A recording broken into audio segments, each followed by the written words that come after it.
peoples, what's up? Welcome to Shelf Stories, the channel that tells tales from games, books, and life.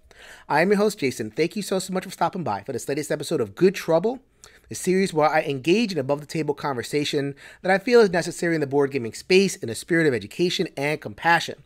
So another day, folks, another game to talk about in terms of culture and representation and criticism and pushback and cancel culture and all this other stuff that we talk about here on Good Trouble. Only it is directly involving me and my involvement in the project at the beginning, so I want to be fully upfront.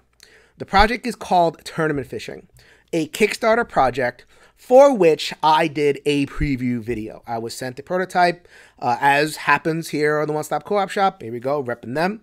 And we get a few of those, and was happy to film it. Was happy to provide a quote. It's a deck building fishing game in terms of the game itself. It's pretty quality. But I filmed, sent on the video, sent the prototype away to another reviewer, and at the time was happy to be a part of the marketing of the product. Things have happened over the course of the day. I have withdrawn my support for the project, and I have made statements first on Twitter and now through this video for various reasons, which we will absolutely get into after I do this quick intro. So it is good trouble, right? A lot of trouble was emerged, the familiar culture war lines. But I wanted to do this particular video, not just to kind of, get the clicks and get controversy. I hope that folks know, even if you're, if you're a fan, you definitely know. But if you're on the other side, maybe you're seeing me for the first time. I don't do these to just get clicks and controversy. I don't care. 50 people could watch this really, and then I'm okay. Just check my previous videos. The video view count is not that high, and I'm proud of every single video I make. So that's not an issue here. I would like to offer some education. I would like to offer some education to folks on the quote-unquote progressive side of things, people who had a problem with tournament fishing, to understand the issues, to get into what happens, what the pushback looks like, and how to talk a little bit better and navigate some spaces, avoid traps, perhaps, in conversation, and try to come to some something constructive. I always, it's good trouble after all. I always want to try to do something constructive for the peoples. And if you're on this side of, thinking along the way that I think, then here you go. Want to offer that. And, to folks that are in the middle or moderate or whoever you want to, refer that to, that you don't know what's going on, you just want to play games. I really want to present a perspective that gets down into the details, into the nuts and bolts of how this works and what's going on. Because my ultimate thesis, and I know I'm going to catch a little flack for this, but I really don't. I embrace. So I'll say it that way. I embrace what people could say of this. But my ultimate thesis is that cancel culture is the wrong framing for what is happening with this project. This project was not canceled. This project was not assaulted by a Twitter mob or whatever phrases and words and conceptions that people might have looking at it from the outside or looking at it from the explanations of certain folks. That is a poor framing. And I will run through chapter and verse, and I'll defend that thesis. And I want to come to alternate perspective that I think the bigger problem is what I'm calling reactionary culture, folks who defend and folks who become defensive and dismissive. And that is where a lot of the flame on this comes from. Yes, I know that is a bold claim, but I will run through chapter and verse for my progressives, for, folks that are kind of in the just a game camp or on the fence and everything. I want to try to make this an act of persuasion to really help folks understand why these culture issues are so important, why they keep coming up again and again and again, and why we can't let them go. Board gaming is too important, folks. We need to work through these things. We're not going to just get to where we want to be without the work, right? And this is when you hear that on Twitter all the time, right? I'll do the work. Well, this is the work. Ride with me, people. Let's do some critical thinking and make your own judgments about what is going on after I go through kind of the nuts and bolts of it. So a couple things. First off, content warning, explicit language, explicit themes, images, racism, lots of adult-oriented things are going to be shown, and there will be no censoring of those things. That's number one. Number two, There is a school of thought that says that I probably shouldn't be doing this video at all.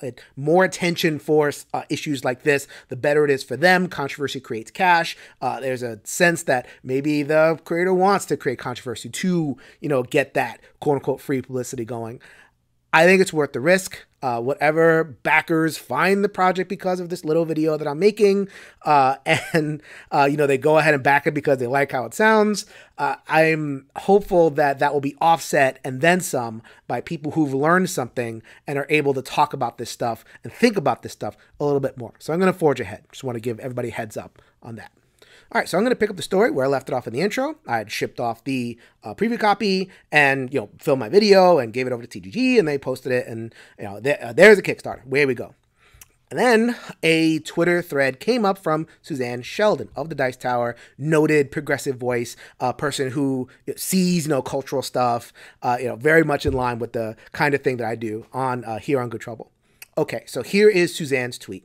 And I think it was these three that I am going to say right now, and then you can go on her Twitter thread and see more, but I think these were the three that were initial. Okay, so there is a game on Kickstarter, parentheses, being run by the publisher who just threatened to make me a good time. Who's got a frog throwing the white power symbol on the rulebook cover? Just awful. If you don't get the symbology being used here, you've missed the last 5 years. 100%. This imagery was intentional to trigger the libs. So be it. They can laugh at me being upset at their racist BS all they want. If you want to report a project, click the report a project button at the bottom. Hate symbols are in the prohibited/offensive category. Look, there's a reasonable chance that chaos will make them change that image to keep the campaign going. They will. This terrible thing will be forgotten the next day. It won't. But they've shown who they are. Hold them accountable. So then what happens is I didn't see the original tweet as it was posted. I had a lot of my personal friends in the board gaming community message me saying, oh, you better take a look at this. Your video is up there. Your quote is up there. So I took a look at Suzanne's tweet, took a look at what was going on. And, there it was. And I will be the first to admit that I missed it the first time. It likely was on the rule book, that original rule book. And I do social justice. How could this pass me by? I mean, the answer is really simple. I don't like doing this every single minute of every single day. Sometimes I just want to play a fun game. So I wasn't looking for it. I wasn't asked to look for it. So it just filtered right by me, and it's so subtle. So, and I thank Suzanne for pointing it out. Now that it's been pointed out, I can't unsee it. So I apologize for missing that on the first go through. I promise to be more vigilant about that stuff in the future. All right, so Suzanne has put up her post, and the immediate first thing that I do was email the publisher. And I am not going to say I'm not going to accuse the publisher of anything. I'm not going to use insulting words. That's not, you guys know that's not how I roll. I'm going to try as much as possible in this video to let actions speak louder than my words or my labels or anything else can. So I'll just kind of flag for that too. So I emailed the publisher, let them, ask them really. It's like, okay, I see this image, let me know what is going on or whatever I said, asking for a media clarification. And then, things keep on playing out, and another image comes up where it's actually not an image, but a caption. And the caption says, this is Bob the Frog. Bob is A-OK. Bob the Frog does not have a hateful bone in his body and loves everyone. That caption appeared after the original photo, so it was clearly added afterwards in response on some level to Suzanne's tweet or whatever other feedback they were getting. At that point, my trust was broken. I took the video down and I basically renounced the project. Later on Twitter, I just kind of let people know I was renouncing my support for this project. A couple things. First of all, what's the big deal? It's just a frog. There's so many comments went to, it's just a frog. And I'll get to that, comment in just a second, but I'll explain the actual thing. Peppa the Frog. That one, go ahead and Google. I don't want to waste my time. Talk with Peppa the Frog, an old school, just kind of like white power racist meme, or whatever, however you want to think of these things. The white power symbol, the actual fingers being positioned. little bit newer, arose from the depths of 4chan, white supremacy kind of lurking on that platform. The W and the P making, you can kind of make them with your hand. Not going to go through all that, but became an explicit symbol of white power.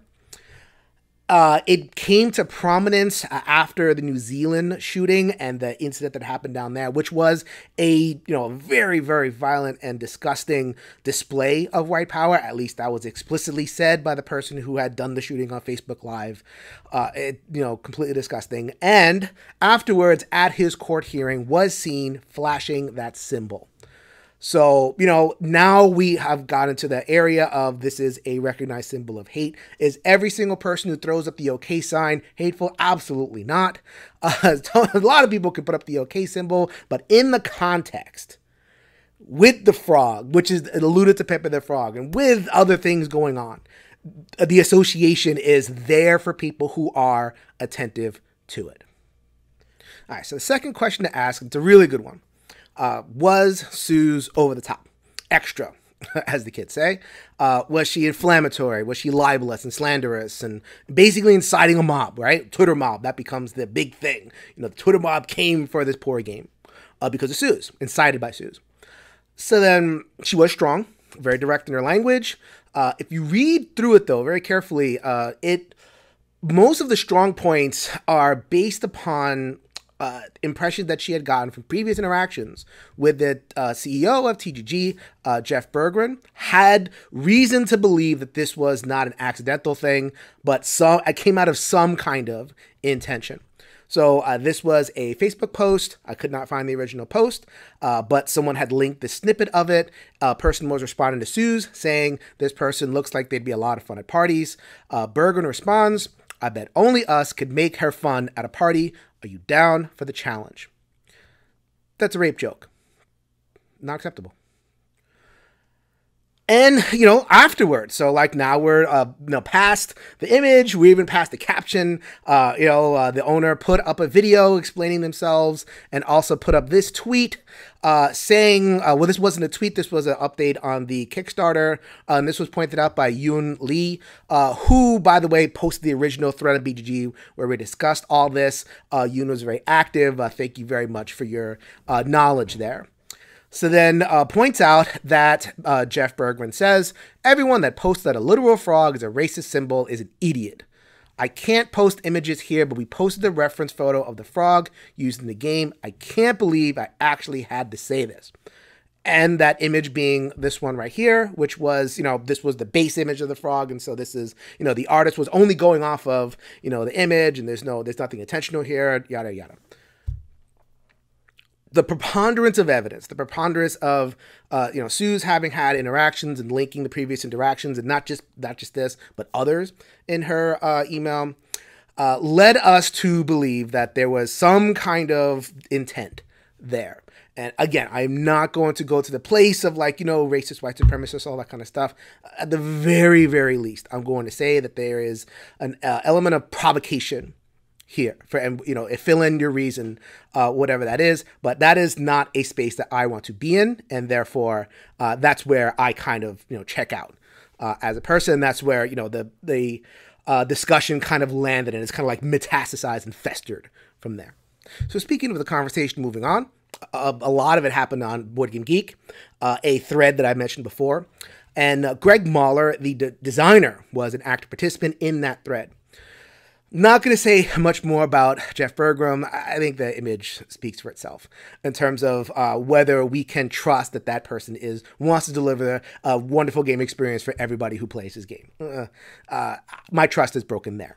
Anyway, but the designer, had a passionate interest in defending their project and Jeff, and, just kind of figuring out what's going on. Okay, so this is one of the posts to which I responded eventually in the thread. Quote, so she, Suze, is claiming that Jeff, the CEO of TGG, sexually threatened her, and she claims the frog is throwing a white power symbol, and she is saying TGG and Jeff are white supremacists. A little further down, after all, as a result of this, most of the review and playthrough videos have been taken down by the creators. There you go. And many backers have walked away, all over a frog and a tweet. So at this point, I chime in, trying to, going back at both of these points. First, pointing out that the word white supremacy does not appear in Suze's image. And, the irony of, someone putting something in there and making it more catastrophe than it is. Ironic because we're accused of that on the progressive side of that all the time. You're putting it in there. It's not in there. Da, da, da, da. Well, that's what this person was doing. And I'm not saying that's a terrible thing. People put meaning into games. People connect the dots or put meaning into what they see. They connect the dots depending on their experience. I had a whole video about that. So I kind of see the process there, but I have to point out, and I did, that Suze did not call you a white supremacist. That's number one. Number two, it's not about the frog. The frog is like the fuse, but the dynamite is everything else. That's where, the explosion happened, was everything else. The breaking of trust involved in the actions of the CEO and the defensiveness and the dismissiveness and all the things that were going on. That's what this is about. So I pointed that out. And then, we're going on further down. Now other industry people are chiming in. Rodney Smith.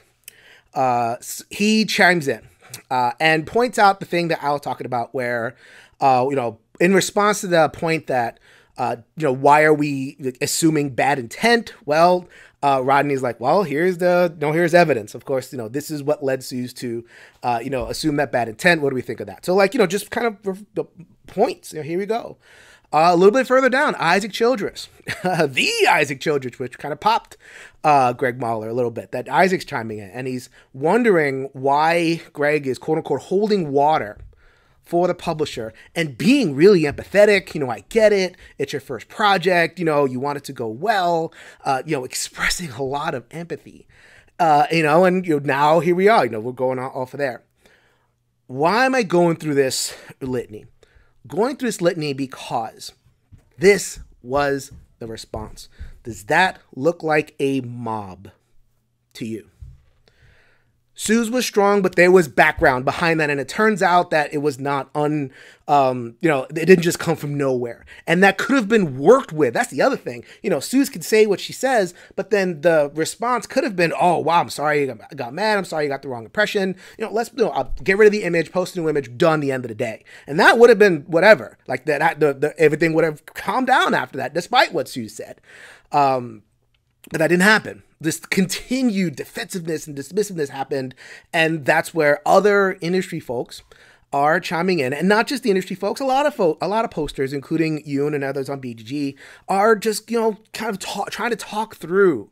You can read the thread. I'll link it in the show notes down there. Where just people trying to talk through what is happening and explain that this is not cancel culture. This is editing. I said that in a previous video. This is editing. We're trying to, there's here's an image, swap in another image. Who cares? And there it is. That's what they ended up doing. They swapped it in a fish instead of that stupid frog. So nobody is the wiser. How could you say that? How could that be under the frame of cancellation, which implies force, which implies mob tactics? These aren't mob tactics. This is just back and forth. And it got deeper from there. So I'm showing an image right now of my private box. Greg Mahler had contacted me directly. So I'm not going to share the individual messages, leave that much private, but I invite Greg Mahler, if they see this video, to respond in the comments and see if I've misrepresented anything. So then the gist of the conversation, I'll just give very generals, was the person asking me, what is the big deal about symbols? Why is there this strong reaction? I don't think that you and Suze are stupid, but I genuinely want to know. I'm a little bit at a loss here. And I've encountered that before because there is an experience gap, and that's where my comment went. And if you know me on my YouTube, if somebody has a question or a comment, or if they disagree, then I am typing and I'm writing and I'm trying to explain. I'm doing the thing. Right. And so I sent them a pretty lengthy message in response, basically talking about this experience gap, saying that there are people who've experienced racism, real racism throughout. And I am, one of those people. I have a personal association with that symbol, in particular, that symbol, and also pointed to the New Zealand shooter and, other things. It's kind of also just trying to be empathetic and saying, think about game design. When you design a game, people get meaning off of the game. It's not always about what you intend. Sometimes gamers like just get something completely different because they're coming at it from their own experience. And that's what game designers do, right? They try to, evoke experiences with cardboard and chips and everything. I'm, trying to bridge the gap as much as possible and say, look, this is not personal. This is not, you have a good game. Like there's a problem here. Let's just kind of, focus on the problem and move on. Didn't mention, anything else, right? And just trying to be, me, so to speak. And the person had message back. It's like, look, I think there's still a little bit of a knowledge gap here. Still not quite getting it. And, so the conversation, I responded, but then it kind of like cut off from that, which is fine. And like that happens with conversations. I'm perfectly happy to keep on engaging. It's like catnip for me. Very, very excited when somebody seems to show genuine curiosity. Seems to show.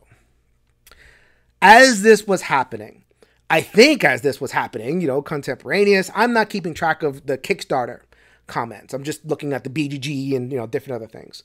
So then someone points out that this comment went up yesterday on Kickstarter. Quote, from Greg Mahler. I can't stand what has taken place on BGG. It's disgusting. The things this nonsense has done, and quite frankly, I'm fed up with it. I will not bow down to the moral elites. Guess that's me. Of the internet, and I've learned one hell of a bit in one day about the cancel culture and how it operates. That was yesterday. This is today. What ended up happening was, Greg and Jeff and, they had gotten banned. The accounts had gotten locked or whatever it is. Like they were no longer allowed to post, and they took the ad down. BGG did. Obviously no opportunity to finish the conversation that was happening privately, but I'm looking at the KS comments, seeing how further development's happening, and I found this one, quote, Greg, I wouldn't worry about it anymore. There seems to be no attempt at understanding what's going on. You've responded fairly from your point of view. You have a great game, and the hundreds of hours put into it are worth much more than the worry given to these people. Adding the quotes. Keep your chin up, friend. Greg Marler saying, thanks, man. I appreciate it. That would have been a good time to say there were people that were trying to understand your perspective. There were people who were in the weeds, and it wasn't just me. It was, people who you respect and know, Rodney and Isaac and a few other people on that thread. There was an attempt, many attempts to bridge the gap. And so I am not going to be a person that just lights it on fire. Oh, this person's this person's that. I am not going to go there. I'm just laying out the facts. Am I laying out the facts in a way that makes my cause look sympathetic? I have my perspective, and, I'm showing what the biggest people, so to speak, the spokespeople, the ambassadors of the board gaming industry are saying. You could probably find somebody who's like, oh, that person's a racist, that person's a this, and this. That wasn't the people who really take this seriously and who are super invested and super visible in the board gaming industry. We tried to bridge the gap, show understanding, show empathy, and try to get to a better place, which would have been, a bad image. Oh, sorry about that. Apology. Switch the image around, move on. That would have been a good place. For many, many reasons, the backlash became the problem. What I'm going to call a reactionary culture that was triggered after the initial thing. That is not cancel culture. That is my point. I don't want to say anything beyond, letting the record speak for itself, but I really need to say, and this is the first point of the video, that all this is not cancel culture. There was no force. There was no mob, at least that incited by the quote-unquote leaders of the industry. It was a genuine attempt to address a wrong. There was hurt there, no question. And hurt does come with strong words. But, going back to Sousa's thing, no labeling, no saying that this was a white supremacist. Calling out the action, and I do that. I call actions, racist, sexist, whatever it is. I call it image, but not a person. If we can't make that distinction, then we're never going to be able to bridge a gap, right? And, that was what happened. And if we're, we can talk about what happened. We can absolutely kind of chop it up and get into the specifics. But to call it cancel culture is a big, big problem. So here we are, 24 minutes of the video, and I'm finally getting to the core critique of the term and the framing of cancel culture.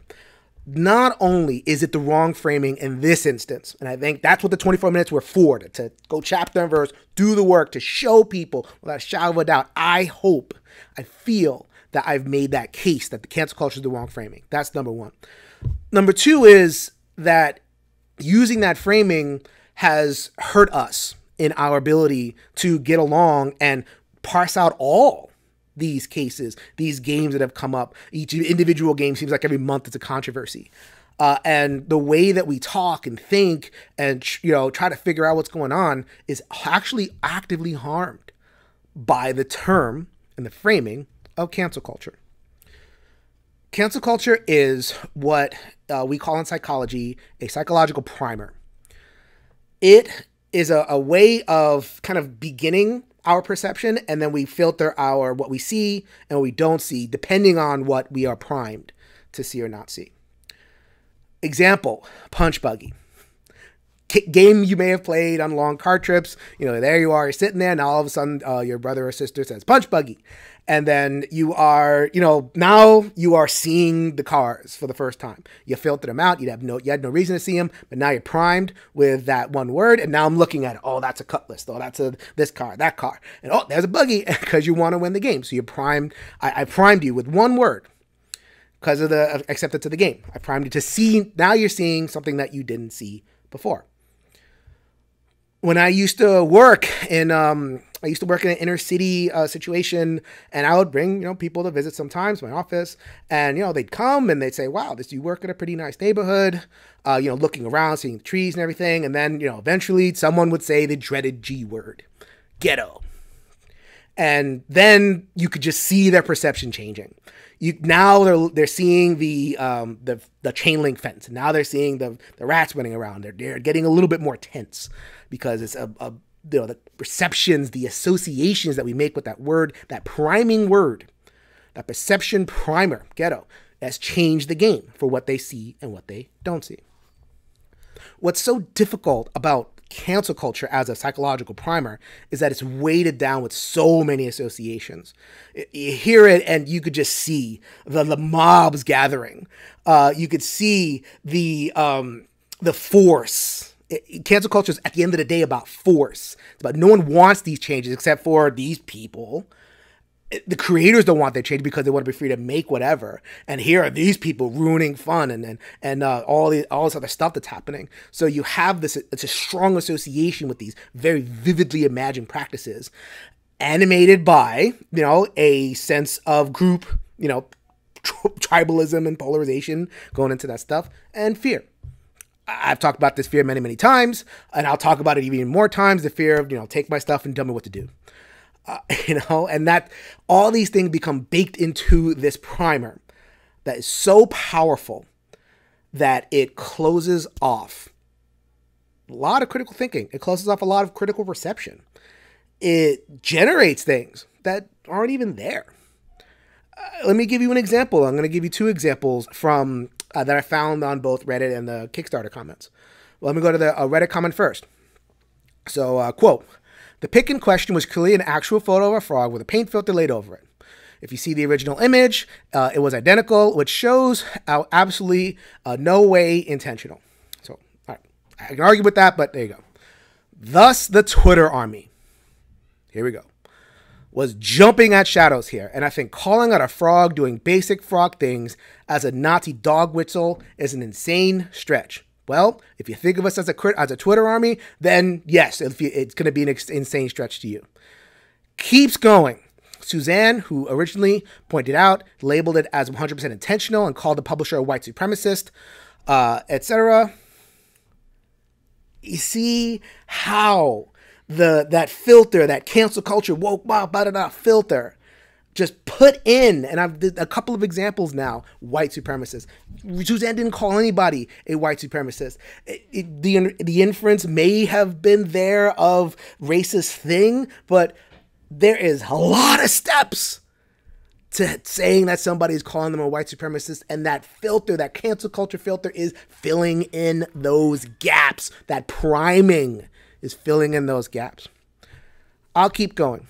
I realize the guy may be a bit of an asshole and probably didn't handle it well, but I'm deeply annoyed by the woke folk refusing to back down and admit they were tilting at windmills.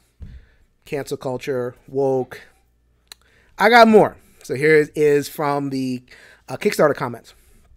Quote, "We have to understand this is a war, and sometimes we need to suffer a few wounds to remain fighting. This is how we fight. Almost 700 backers who aren't buying into this cancel stupidity." There it is again.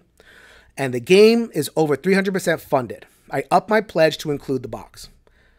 Pretty noteworthy how, you would think, like, why are they putting this intentionally provocative image to scare people away? Well, it'll attract more other people. I hope for their sake that the balance doesn't prove to be as fruitful as they might think. Who knows? Whatever. The unfortunate side of this is not so much that they caved, but that the game reviewers pulled their videos without even looking into the evidence and using critical thinking. Suzanne is nothing but an arrogant troublemaker. I know because I've seen her nonsense before. Going on a little bit further, I understand why they gave in after doing so much hard work and having all your hopes into your creation to have it fall by witch hunters.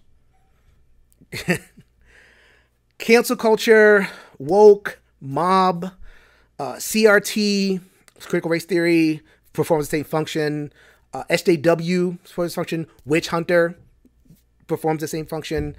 I'll even throw in vocal minority. There's this idea that it's only like 5 of us or whoever has the largest platforms are just yelling at this stuff and all the other gamers just want to play their games. I wish I could show people the amount of DMs that I get for people who say, I really kind of don't want to face the backlash of criticizing something. Thank you very much for articulating a criticism. So I can point to my own quote unquote silent majority, but that doesn't matter because this is a war.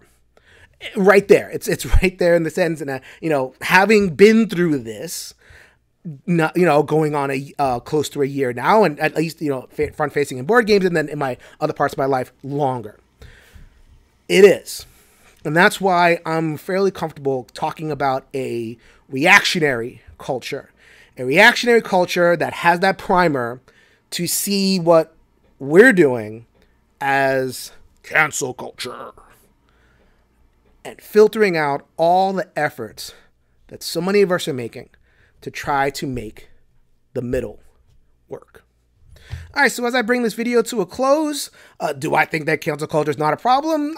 In a wider world, media and comedy and all this other stuff, I'll let that speak for itself.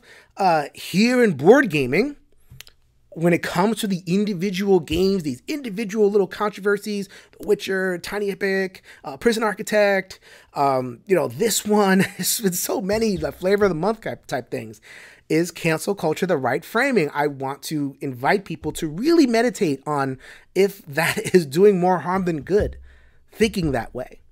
If you're filtering out, or if we're filtering in the, problematic things like white supremacists that are not really there, and if we're filtering out the work that people are doing to try to bridge the gap. This is hard. I can tell you right now, this is hard. This is exhausting. And, I had a comment on Twitter to one of my tweets about you have such a way with words. It feels so effortless. And I'm like, not quite. It's very effortful, but I think board gaming is worth it. I think, trying to educate and trying to engage in a spirit of compassion, even if I, walk into a trap face first sometimes on people, trusting them where it's like, I'd rather do that and, have my L's for the greater purpose of providing education and really bridging gaps and addressing this mentality. And I honestly, and I know this is going to be strong of me, I think that the bigger problem here is that reactionary culture. And is everybody that criticizes us in that reactionary culture? Not at all. I think there is a molten core of folks that just react every single time that we speak up. We can't say anything in any spirit without being interpreted as, this mob, because they're primed to see it. And my point is, there are many people who are outside of this stuff who, because maybe they're used to those words because they become common parlance, that maybe they're adopting those frames of mind too. And I invite you to think of it another way. Look at what a lot of folks trying to do to make this better, bridge those gaps. All right, so I got more coming. We'll see what happens with all that. But until next time, this is Jason reminding you, if you could change your mind, you could change the world. Hey, everybody.